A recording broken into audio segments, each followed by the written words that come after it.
Ladies and gentlemen, grab your coffee and get comfortable because it's time for Coffee with Khosi.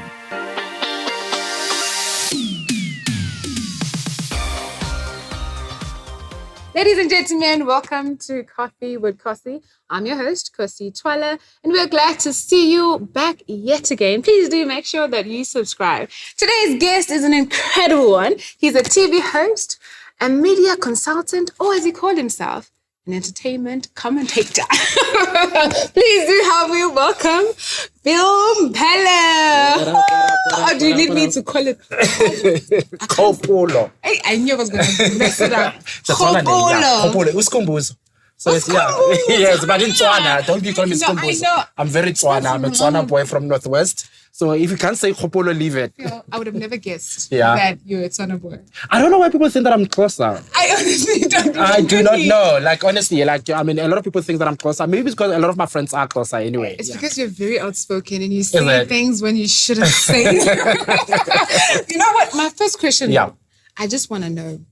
Someone would call you a journalist or others even a blogger. Right. Do you consider yourself that? Because I don't see you. Yeah, journalist would be a disrespected journalist to people who actually went and studied journalism. That's us. I'm not a journalist at all. A blogger, of course, I started off as a blogger. That's where I started off my career. I started off as a blogger, so I don't mind being called a blogger. There's nothing wrong with that. You know what I mean? Yeah, so I started off as a blogger and then I became an entertainment commentator when Twitter came along. But prior to Twitter, my entire thing was blogging. Okay, but explain to me, I mean, you, like you said, you grew up in Northwest. Tell me, how did we end up, you know, getting into the entertainment industry? Has that always been the plan? Oh, absolutely. I mean, I used to be one of those kids that didn't really play soccer, didn't really do what other boys were doing. Tell me about it. So I spent a lot of time indoors and watching television. And my mother used to go to town. You know, I grew up in the villages. So in the villages, we don't have malls and stuff like that. Yeah. So I grew up in Muruleng. And town was in Rustenburg, which was like about, an hour, 45 minutes away. So every Saturday month, and my mother would go to town to go get pension money for my grandmother. Right. And then every time that she would do that, she would bring me magazines. Like your drum magazine back in the day, TV Talk, before there was TV Plus, TV Talk. I don't even know. TV Talk. So the love of television, because I had nothing else to do but to watch television, and the love of reporting on television came from, because I was reading a lot of magazines, I knew a lot of actors by name.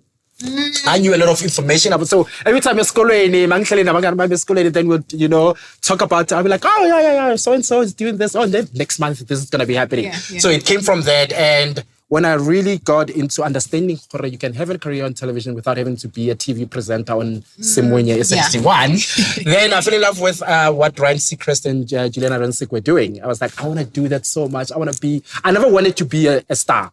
I wanted to report on Star. I was like, I want to be Ryan Secret so bad. Because for me, that was much more interesting because even at that time, early on, I learned that, especially in South Africa, there's longevity in the spotlight. It's not guaranteed.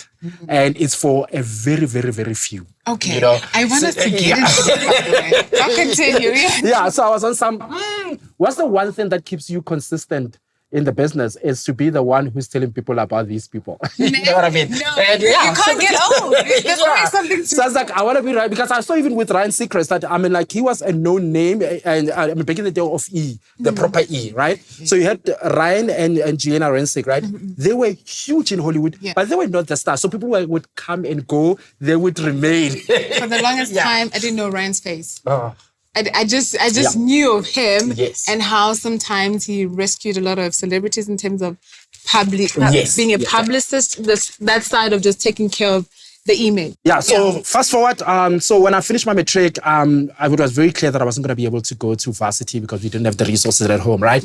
So I was on some, okay, fine, you know what? I heard of this institution in Johannesburg called FUBA. So FUBA was a body that was created by the government back then for black artists. It was called the Federal Union of Black Artists, right?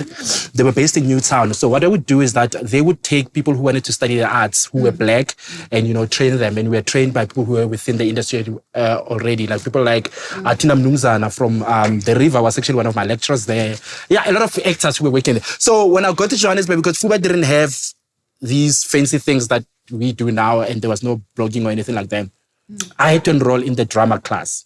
So I did drama. No way. So I did drama, and we're not even paying. It was sponsored by the National Arts Council back then. I don't know if it still exists. So literally, if they sign you in, you don't have to pay. The only thing that you would have to pay for would probably be your accommodation, whatever. But you were studying there for free and all of that. So I studied drama for about a year, and then I met a guy called Silo Daker who sadly passed away.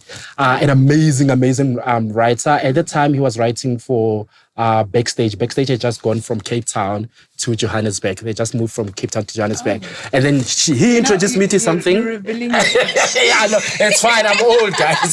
So he introduced me to script writing, right? So I got into shadow script writing. He introduced me to something called shadow script writing. Okay. I got into that, and that literally got me into the industry now, into actually meeting people within the industry.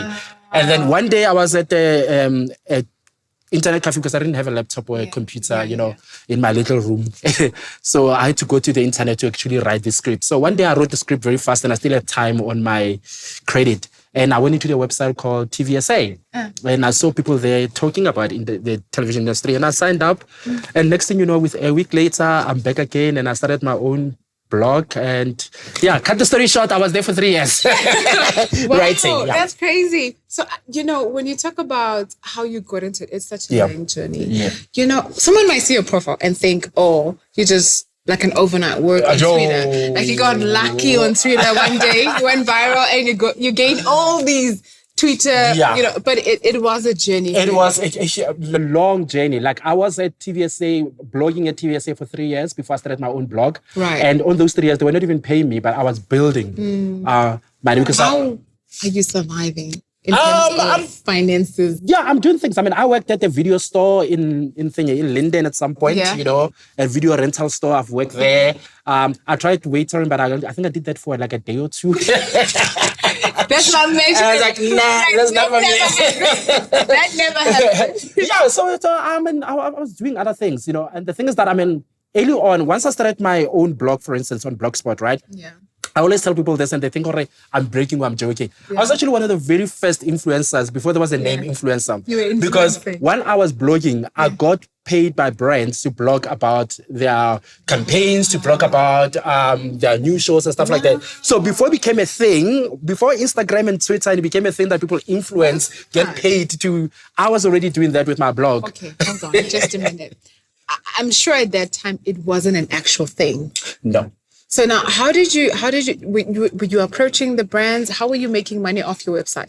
Okay, cool. So back then, the AdSense that pays people on YouTube, back then, Blogspot was also under Google, right? So I was making close to like, your 4,000, whatever, because I had ads on my blog and I was getting a huge number of page views and all of that, right? So at that time, my life was very simple. So that 4.5 was actually paying my rent and other things that I had to do. It was enough. Yeah, it was enough, and then on the side, then you'll have brands that will come and say, hey, we're doing this campaign. Can you do a blog for us? And maybe they'll be like, okay, fine. I think the first money that I made was like 2,000. Wow. At the time. And then that just gradually grew, it's so interesting how things change, but they remain the same. Of course. You see, because that's exactly what's happening now, but in a different light. Yeah. But I wanted to just take a step back. Yeah. You've been in the industry for quite some time right now. You just shared your resume. It's been a journey. So I want to know, because I'm pretty sure at this point, based on your point of view, you can distinguish between a solid brand that would go a long way, that would become iconic, and a 15-minute of fame type of brand. Right. Can you just tell me maybe what have you noticed based on your experience, what sets them apart, basically? I think, it's very evident when you look at the industry, whether you understand how the industry works or not, as to, okay, this one is going to fade very quickly, and this one, there's a plan there. You can see what a plan, right? And the thing is that I look at people who are willing to do things and fail at them. Okay. I see those people as people who have the potential to go the long haul, the long way. Unlike people who are constantly looking for a moment, I need to catch this moment. I'm not building anything. So you observe. But the one thing that I think is very pertinent right now, especially for somebody like myself who's been in the industry this long and looking at what's happening in the industry, is that I see people who've got potential falling into the traps of these words that the young kids use these days, gaslighting. Okay. Where back in the day, it used to be that your fans could say, "Hey, I don't like this song in your album," and it's okay. Back in the day, it used to be that your fans could say, "Oh, yeah, that dress that you're wearing, I didn't really feel it. It's okay," right? Now with fandoms, what happens is people's true fans who can actually empower them with the knowledge and the things that they're not seeing, are not able to voice their opinion or able to do that to people that they love, because once they do that, their fandom with their gaslighting come in and attack them, right? So what happens is that you end up having people who have a lot of people that follow them, that support them, but are not people who are genuinely giving them anything to grow them. Right. You get what I'm saying? And that worries me, because what happens is that you start seeing, especially with content creators, you start seeing young people who've got potential doing things that if they had people who had the courage to tell them, this one is not going to work, they probably would not be doing that. So you see people doing things and ruining their brands and ruining their potential to grow as brands, because they're not willing, or they're not creating a space around themselves that allows them to be told by their true friends and true fans that this direction, I really feel it, and go into this direction. So that's what worries me. It's not that the industry is doing, there's shenanigans about the industry. We've spoken about this, privately and socially before about the industry, right? There are things that are happening in the industry that are not right. But that does not bother me as much, because if you've got a good head on your shoulders, you can, leave that behind. But what worries me is this thing of these fandoms where people think people love them, so they need to pander to that, when actually this noise is not helping you grow. The very same people that your people are telling you how to block this one, remove this, are the people that are actually giving you information or things that you are not willing to see, because the stars are too bright and the noise of applause is too loud. Oh my gosh, the lights are blinding, and the noise is pretty much deafening. So it takes quite a character to be able to see past all those things. And also, look, some of these kids that are coming up right now are very young.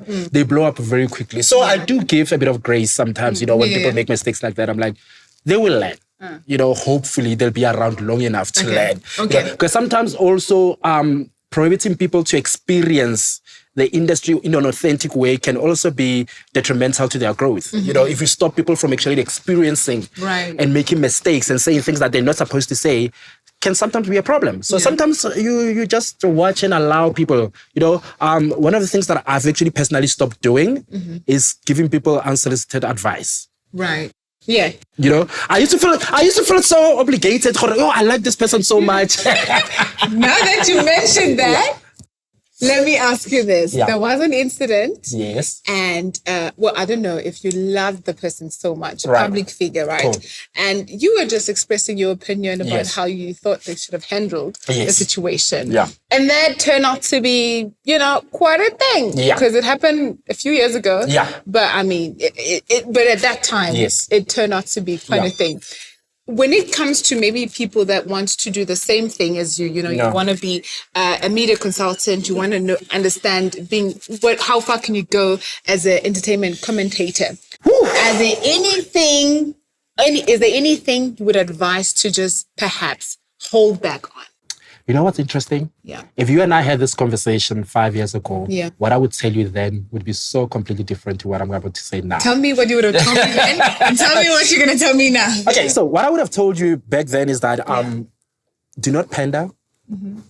Do not chase numbers, chase credibility, because the credibility stays when the numbers are gone. Absolutely. You get what I'm saying? And I think those are the two fundamental, mostly important, whatever words you can use to do, because people need to respect you beyond just you being around them. Just your name alone should hold some weight. And the only way to do that is if you've built that credibility. The only way that you can do that is if people know that if Khosi says it, it's something. It holds. It holds, right? Yeah, so that was 5 years ago. No. Because, and I need to explain why 5 years ago, because 5 years ago and the prior years is that people's work used to matter more than people's social cachet or social status. Yeah. You know, and unfortunately, somebody like myself, you know, 5 years ago, couldn't care less about, you know, going to an event or knowing Ubanbani and socializing with Ubanbani for me to be able to work with them and actually do something with them, right? That has completely changed right now. Where I'm seeing what's happening right now, 5 years later, is that post the pandemic, up-and-coming content creators have been put in a situation where they have to suck up so much, you know, to be in the room. Yeah. You know, kids can be honest about reviewing shows because they're worried that if I review the show badly, I'm not going to be invited. Oh my gosh, you really cannot say anything bad. You cannot. You get what I'm saying? Yeah. Kids are afraid to give their own opinions about the things that they love about the industry, you know, without having to pander and say the most ridiculous thing. I was like, what's wrong? If you say something good, you're afraid that a competing brand won't pick you. If you say something negative, you're scared that they won't take you. So so that's a sad reality of where we are right now, where now content creating and making a living as and you know, I keep on using the word content creating a lot because even the word influencer has now gotten a negative connotation, which at the end of the day, we live in a country where majority of young people are unemployed. If people are able to use whatever means that they can to actually earn a living, how do we look at that and actually disparage it as something? Would you rather be sitting at home unemployed waiting for somebody to come and knock on your door and give you a job? Or look at somebody who's using something that you all use every day, like a phone or whatever, to actually make a living and not have to be unemployed. So influencing is a job. Absolutely. It pays it's 100% a job, but everybody. we've created this thing of the word, whatever. So we'll stick to content creating. Right? But now, because of our industry, now even actors are content creators. Whether you like it or not, because they have to work with brands and brands demand of them to be doing certain things that content creators do. Right? Even with that, you see, for people to, an actor going onto a podcast or wherever space that they need to go to, not being able to just simply speak about the work that they do, but have to speak about their personal life or things that are clickbaity. And that saddens me. But that's where we are 5 years later, post-pandemic. Because post-pandemic, magazines are gone. We don't really have talk shows, proper talk shows on television. We don't really have outlets that celebrate the work more than the sensational, because guess what? They're competing with digital media, you know? And now you're seeing what used to be credible media, what used to be not trashy, becoming trashy. Why? Because they need the clicks. Because the print media, it's gone. So the ripple effect of that, so post-pandemic, where mainstream media is gone, now we're left with digital media, where people are so much under pressure to just get the numbers, the clicks. The quality of journalism is eroded badly. The platforms that used to celebrate creativity are gone because now you've got, like I just said, an actor going to a podcast, whatever, not to go talk about what they do and what they love or the work that they've just, you know, put together and put out there, but have to go talk about their personal life and then end up in jail like some people today. Anyway. I wanted to ask you this, right? Man, it's so crazy how the industry is getting populated. But I mean, like we said, we are living in a country where unemployment is just crazy. So we gotta make a living one way or another. So someone might be watching and they're looking into breaking into the media.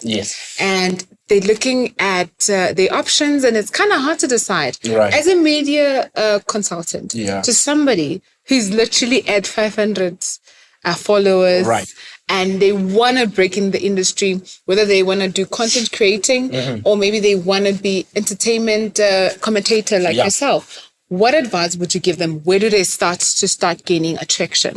All right, cool. So this stands for whatever avenue you want to take on in the creative space, right? One of the biggest mistakes that people make in terms of using social media right now to get into the industry is that they think following celebrities is the way to go, and that's not it. You need to familiarize yourself with the industry, right? If you want to get into acting, you need to be following producers. You need to be connecting with, knowing what's happening in that space. You know, you want to be a scriptwriter, know who the scriptwriters in South Africa are. You know, you want to be a producer, know that. You know, instead of wasting your time on Instagram looking at the Khosi's pictures.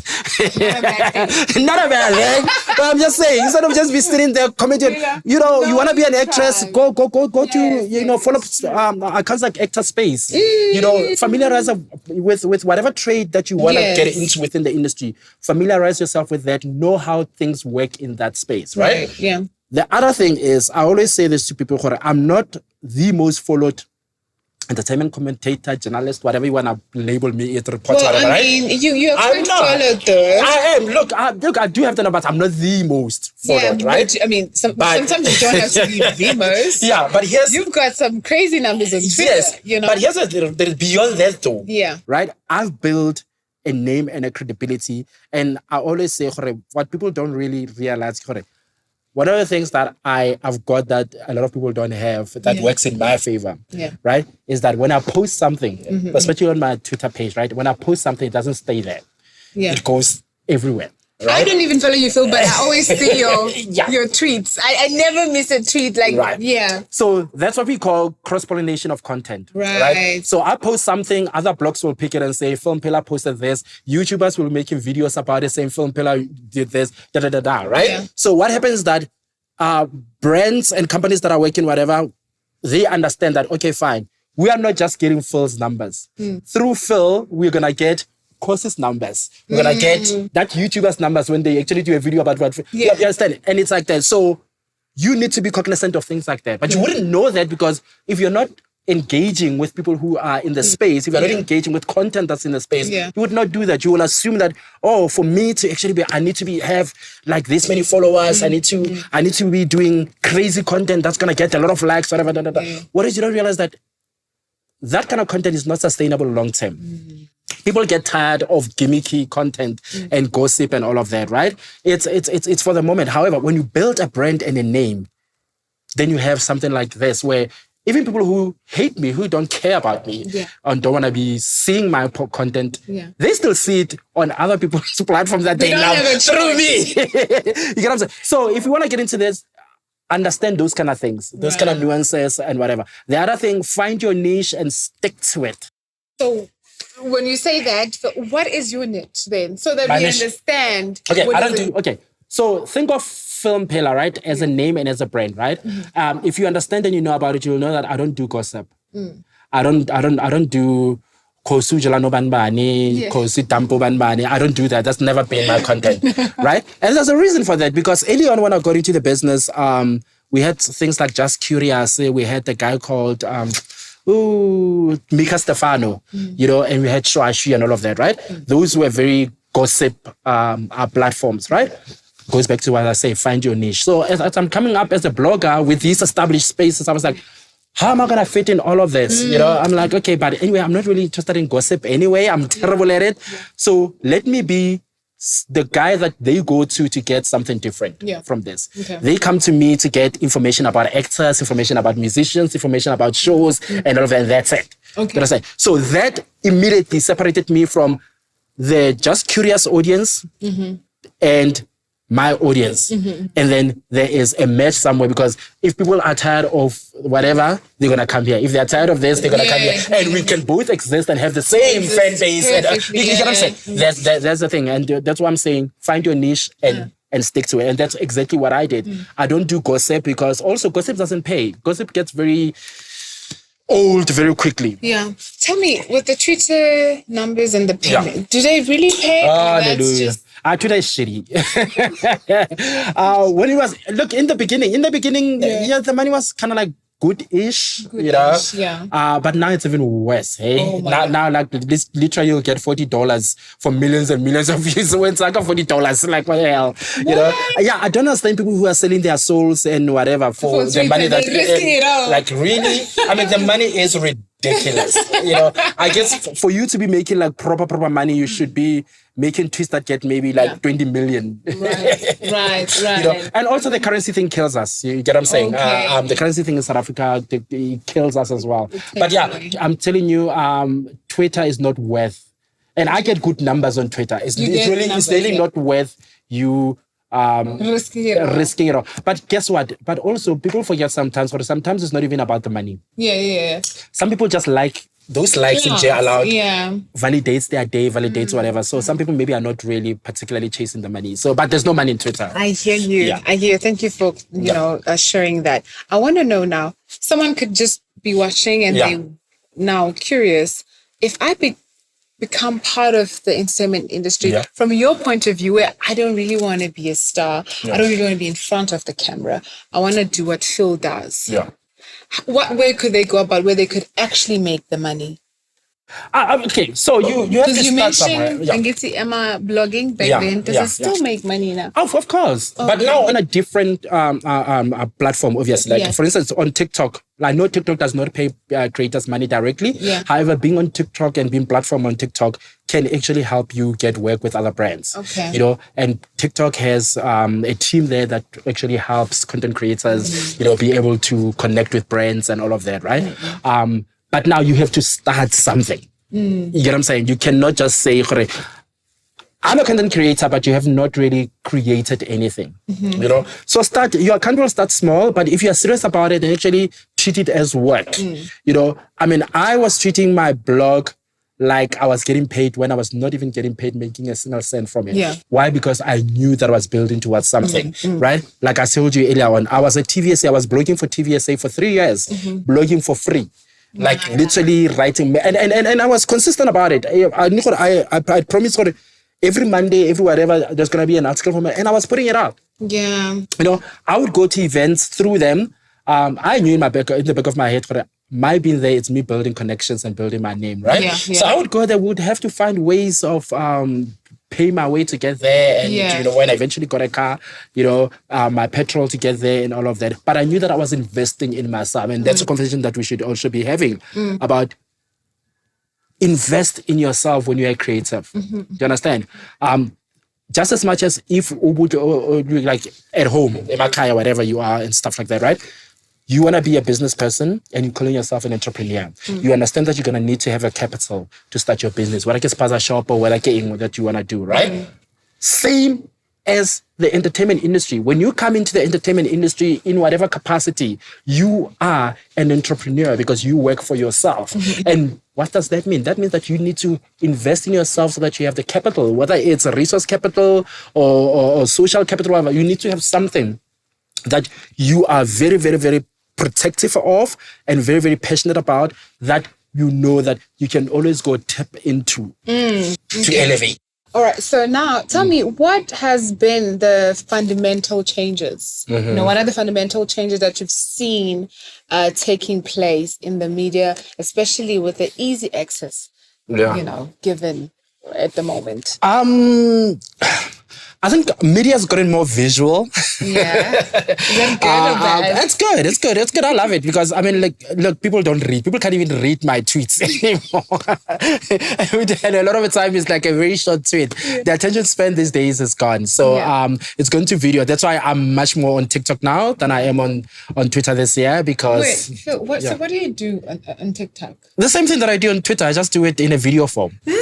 Yes. Oh my goodness. So it's the same thing. Look, what I do on TikTok, on Twitter was exactly what I was doing as a blogger. Okay. But Twitter is called microblogging. So I just took the articles and just shortened them to 280 characters. So now I'm moving that into a video form. Do you understand? Is that a lot more work? Of course. No, it is. And now I have to rely on other people because now I have to have an editor and look, the adjustment is a bit, because I'm not used to having to wait for somebody, to put out content and all of that. So I'm adjusting to that. I'm learning to be able to kind of It took you some time, or maybe was the transition smooth? No, it was a natural progression. That's the thing about being a content creator. You have to be always evolving with the time. You get what I'm saying? You have to always understand where the audience is, and be able to cater for that. You can't just be stuck in one. That's why people fall off, because if your content is gimmicky, if whether it's be it media or whether it be whatever it is that you're doing, if it's a fad, fad fades. You get what I'm saying? But if your content is true to what you love and what you love doing, then you have to evolve with your audience. Okay, fine. This is where the audience now appreciates more than that. Then you move to that. And it was always an organic thing that at some point I'm going to start to do something different from what I've been doing on Twitter. Who knows? In 10 years' time, if I'm still around, I'll be doing something different from what I'm starting to do on TikTok right now. And for me, I think it's exactly what a lot of our mainstream media platforms fail to grasp, that time is moving so fast that now they're playing catch up. It's the same thing that our television industry right now is struggling with, because at the time when they could have been the leaders in digital media, they were dragging their feet thinking that they're going to be the kings and queens of content forever. And then you guys came with your podcast, and now you guys are pulling more numbers than television shows with full crews. You get what I'm saying? And imagine this, if the very same linear television platform had realized early on, and were willing early on to embrace the change of new media, they could have been the ones right now driving this force, and they had the resources to be doing this, Get what I'm saying? Like what MacG is doing, amazing as it is, it's testament to the fact that these traditional companies, they are so arrogant that they did not think that anybody could do it. I want to ask you this. Yeah. Obviously, there was an integration from print to digital. Yes. And others were quicker than others. Yes. But have you thought about where we would be going from now digital? Yeah. Because, I see we're occupying the space and we're doing the best we can. There's some movement there. Yeah. But certainly, there's got to be something next.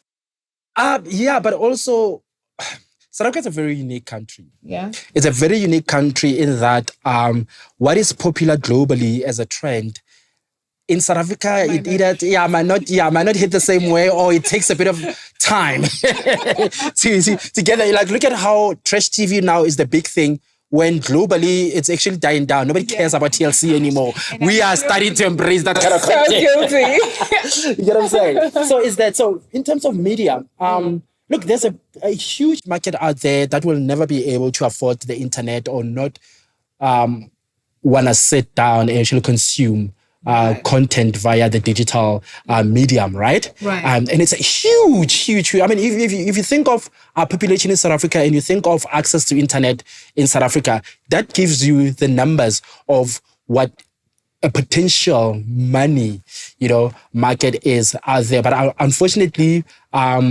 the socially savvy and socially haves drive the narrative and drive whatever, because now people just assume that everybody now consumes content on social media, which is not true, actually, if you come to think of it. And that bears out when you look at the numbers of television, right? We'll look at linear numbers and digital television, right? So you look at linear television with your SABC 1, 2, 3, ETV, and all of that, right? Look at the numbers that they're still pulling now. They're not the numbers that they used to pull, where generations were sitting at 7, 8 million per episode, right? It's no longer that. But however, 6, 5 million, that's still a huge number when you look at the comparison, because the biggest show on DSTV platform as a whole, the biggest show there, the most that they would pull would be over 1 million, just over 1 million, right? Just over 1 million. A record that was set on DSTV was back in lockdown, when the Queen at the time, I think it was the Queen at the time, hit over 2 million viewers per episode, right? That was a record for DSTV that I think nobody has ever surpassed, right? Now look at that, right? On any given day, the soapies on SABC 1 are either getting a median audience pool of about 3.5 million, 4 million every day. Are you serious? Every day, right? So what that tells you, there's still an audience out there that does not have access to DSTV. There's an audience out there that still does not have access to streaming. There's an audience out there that still does not have access to media platforms on a digital space, like your podcast and all of that, right? So not everybody should be now doing this and neglecting that market. And I understand if you are a business, obviously maybe the numbers are a motivating factor. I was very shocked to see Daily Sun close. Because I just assumed, stubborn. But I was surprised because Daily Sun was one of those brands that, for me, it seemed like it stood the test of time. Yes. Because like literally even today, I could still see people buying Daily Sun, right? It's not like your True Love and whatever, where now it's a surprise when you see somebody holding that magazine, because people don't buy them as much. So when publications like that now close, you understand, it makes sense. Because I always say that you are the best example of the consumer that you think should consume that product, right? By that, I mean this. If I used to love buying something and now I'm not buying it anymore, it means that people like myself who were customers of that are not interested anymore. So now I know that I don't buy magazines as much as I used to. No. And there are certain publications that I would never even buy. Like, I find that the money is crazy. I'm not buying a magazine for 80 rand. Right? I wonder who. And I have the resources to be able to do that. Now, if I'm saying I'm not doing it, that eliminates, you get what I'm saying? So I was very surprised because Daily Sun was that brand that I would see people holding it. Daily Sun, they really tried. I didn't think they would go with print so far, because you remember they also had some digital. They really tried. They still have. You know, Daily Sun used to be my dream job. At some point, it's like, oh man, if I could just get a job at Daily Sun.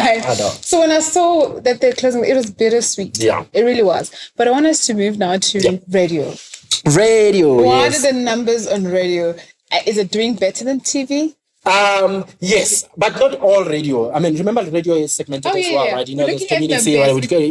We look at the top radio stations, the top three, right? Your Khosi FM, Metro. But also with that, you also need to differentiate between your SABC radio platforms and commercial radio platforms, right? For instance, 94.7 will never get the numbers of Khosi, right? However, 94.7 makes more money than Khosi won. Never makes sense. You see, does this go back to branding? Yes. Does it go back to of course, branding? How companies or individual brand themselves? Listen, here's the thing: the same pie that you pay 80 rand for in Senton, you'll pay 20 rand for somewhere else. Right. But it's the same pie. I get it. It's true. You get what I'm saying? So think about it that way. You just have to think about it. Certain platforms, have more value. Back in the day, we used to have, what do they call it? LSMs. Living standard measures, which were very ridiculous because they would say, for brands to be paying this much on this show at this particular time is because it's LSM this number, right? And when you look at the measures that they measure that LSM with, a person LSM thing, we assume they've got a fridge and a TV. We're assuming. We've never been there. No. We've never been to their house. You know what I'm saying? But also, I mean, it's reflective of the society that we live in and all of that. Yeah. Okay. Before we close up, I just want to ask this. How does then one put them in the position where their brand look a certain way? Basically where they could benefit more than their competitors. Exactly what you did when you left the house. Yes, too kind. No, we've had this conversation before. I'm not. Your audience must not think that I'm buying your face. I'm not. I've told you this before privately that what you've done, because people always say, I want to be on a show like Big Brother with dreams of after Big Brother, I'm going to do this and this and that, right? And they all just assume that just by being in the house, they will be handed a career beyond the house, right? Even those who try sometimes, they get a lot of noise from whatever, where people are telling them, oh, you are so big, you don't have to do this, you don't have to do that, right? What they don't understand is that it takes work. Right. And you have to have a plan beyond what you think the industry is. And what people like you have been able to do is that you understood the industry, you understood the game. So you are willing to put yourself in spaces and in positions and in areas that will help you beyond just, being in the headlines. People don't understand, there are things that you do that does not get media coverage. But you understand that you have to do them for you to get in the right rooms and, progress from there. You get what I'm saying? There are things that you probably have started that you tried to do that did not do well, that have failed.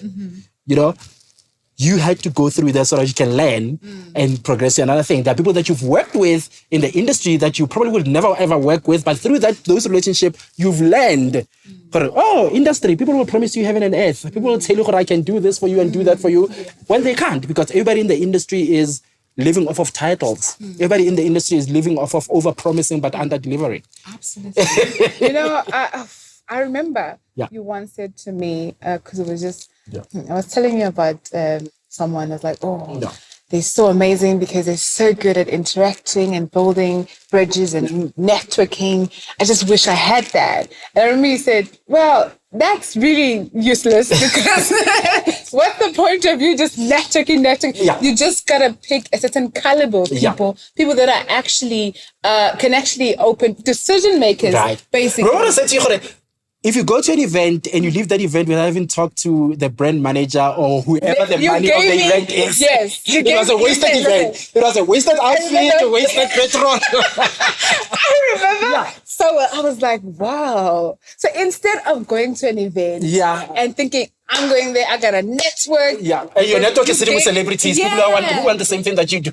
Exactly. He gave me a list of people that I should not leave an event without saying hi, introducing myself. You know what I mean? And I started doing that. Yeah. It works. It's not like the next week they're gonna call and be like, Khosi, we're trying to work with you.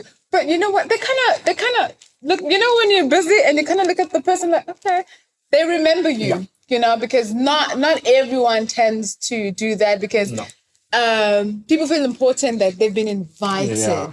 So they feel like... And sometimes they don't know. Sometimes they assume that networking... Sometimes they assume that being seen around celebrities is what makes you get work. Yeah. You get what I'm saying? And look, hey, listen. For some people, it works that way. There are some hangers-ons and plus ones who are now on reality shows and you're like, how did that happen?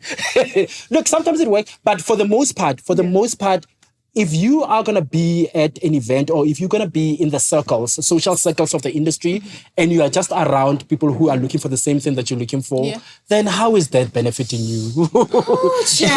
Let's go back to when we talk about networking. Yeah. You're at the event. It doesn't matter whether it's a fashion event or it's a business summit or whatever. What are the people that you should concentrate on? We know, listen, you don't mind your colleagues. We already know that. But the people, it doesn't have to be like specific job titles, but like you said, people like who organize the event or pay for the event. You know, things like that. Yeah. So if you are at a branded event, right, that's hosted by a specific brand and all of that, my advice would be do not leave that place without having somebody introduce you to the boss, the person who handles that branding and that brand, you know, and say hi, whatever, and then you just move away and all that. Number two, always, I mean, and this is a courtesy kind of thing. Yeah. Always thank people who invite you to stuff. You get what I'm saying? So true. Know the person. You know, sometimes we get a lot of invites and people are just emails and whatever. When you get to the ask her, who's Tando? You know, Tando, hi Tando, thank you very much, whatever, and that's all you have to do. Because what happens is that next time those people remember you. It's true. It's so true. It's so true. And a lot of, I mean, I get PR packages where I don't have to post, but they'll just send it to me. They'll be like, oh, did you post or not? But I get a lot of free stuff. Yeah. Because, you know, even when they put on the list, like, we should send people this. Yeah. They put me on the list because they remember I came to say hi. And besides, I never really have plus ones with anyone. I mean, you've seen me in events. I'm always hanging like by myself. I don't have a choice. I got to look for, you know, so they appreciate, it really does pay off. And you'll feel that was the most beautiful advice I've ever gotten from anyone in the media. Yeah.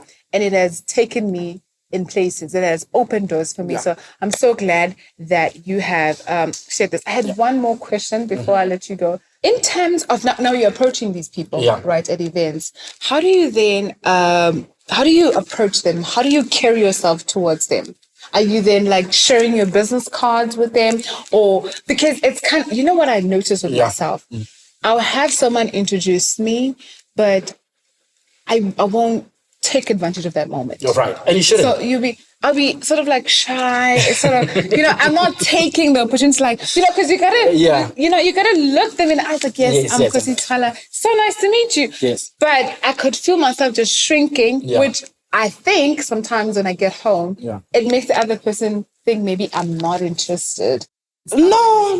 Listen, it's just networking is just as simple as what you would do if there were no stakes to that interaction. If you are not in a setup like this, if you are not, who you people are, whatever, how would you approach that person that you don't know? All right. You understand? So sometimes networking and greeting people and whatever, it's not sucking up. Yes. Because one thing that's a big turn off for me, and I assume for a lot of people, is inauthenticity. What's the core? No, you nailed it. I was going to struggle a bit because more. if you suck up too much, it shows and it annoys people. Yes. Because they see that you don't see them. You see what they can do for you. No, because just greeting somebody. Yeah. Right? Imagine this.